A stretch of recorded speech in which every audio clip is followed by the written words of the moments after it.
Алтыншы қаласында өткен Трофи Мондиал атты баян және аккордеонистердің әлем чемпионатында жүлдегер атанып келген Насыр Медетұлы және ұстазы Ғалымжан Маратұлына арнайы құттықтау хатын жіберген екен.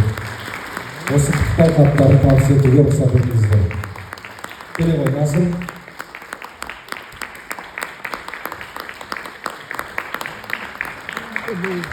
Ғалымжан болса тұрар тұрар ма? Сағынымыз.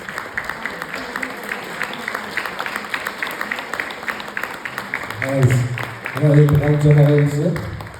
Ғалымжан ағай.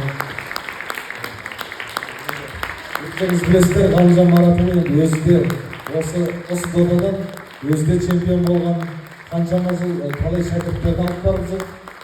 Өзі де қазір осы күндер бүкіл әлемдік аккордеонистер, баяншылар жаңағы ассоциациясының мүшесі, белді мүшесі, халықаралық конкурстардың лауреаты болып, және қазіргі күнде сол халықаралық конкурстардың тұрақты әділқазылар алқасының құрамына еніп жүр.